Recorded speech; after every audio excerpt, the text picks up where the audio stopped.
Who am I? Some called me a virtuoso, a genius whose fingers danced upon the violin like flames upon a candle wick. Others whispered that I had sold my soul, that my gift was unnatural, an unholy pact sealed in the dead of night. My performances left audiences in rapturous awe or trembling in fear. My hands moved too fast, my melodies too haunting. They said I played like the devil himself, and perhaps they were right. But who am I really?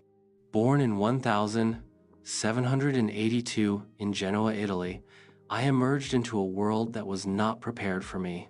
My father, a stern and unyielding man, saw in me an opportunity, not a child.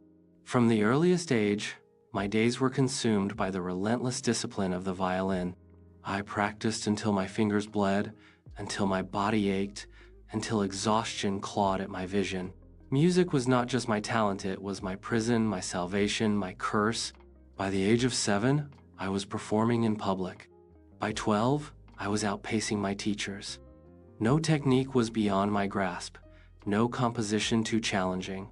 But it was not enough to master the known, I had to transcend it. I devised my own techniques, unheard of, unteachable. My fingers contorted in impossible ways. My bow danced across the strings with supernatural precision. I played what no one else could. I played what no one else dared. Whispers followed me wherever I went. My gaunt frame, my sunken eyes, my pale, almost spectral appearance, these only fueled the legends. I rarely smiled, and when I did, it was a crooked, knowing smirk that sent shivers through those who watched. My hands, long and unnaturally flexible, seemed to stretch beyond human limits. Some swore they saw smoke rise from my violin, others claimed my eyes burned red in the candlelight. The devil had come to play, they said, and he had chosen me as his vessel. It was true that my life was touched by darkness. I gambled away fortunes, drank away nights, and indulged in pleasures both sweet and bitter. My health was frail, my body racked with ailments that left me in agony, yet still, I played. My music was my only solace, my only constant. Even as the world called me cursed, I let the rumors swell. If they wished to believe I was a demon, so be it. What else could explain my gift? Fame was mine, but so was isolation. No one could match me. No one could truly understand. I moved from city to city, conquering every stage, every concert hall. The greatest composers of my time stood in awe, questioning whether I was man or myth. I was the violin itself, a creature made of melody and movement, of strings and shadow. And then there were my compositions. They were not written for the faint of heart.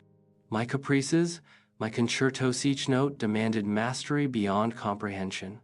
Even those who dared attempt them struggled, their fingers faltering where mine had flown with ease. Some musicians abandoned the effort altogether, whispering that my works were cursed, that to attempt them was to invite madness. Perhaps they were right. Perhaps I had woven something unnatural into the fabric of my music, something that could not be tamed by mere mortals. Yet even I could not escape time. My body, pushed beyond its limits, began to fail. My final years were riddled with illness.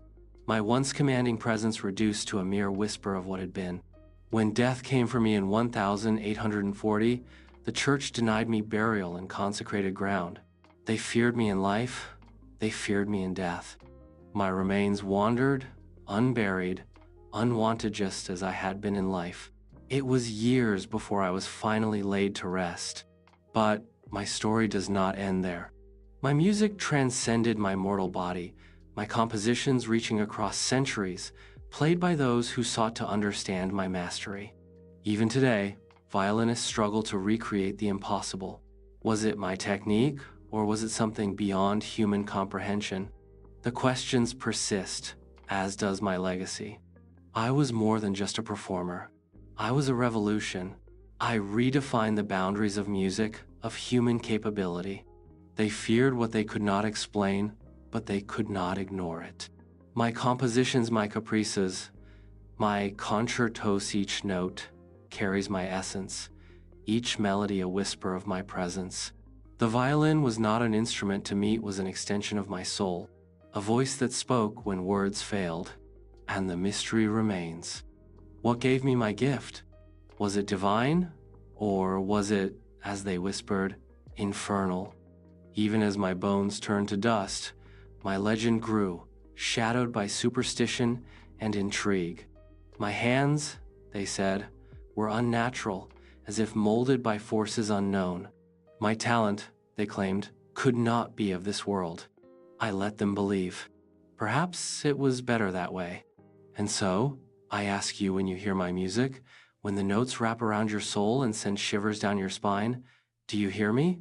Do you feel me? Am I merely a man who mastered his craft? Or am I something more? Who am I? I am Niccolò Paganini, and I am eternal.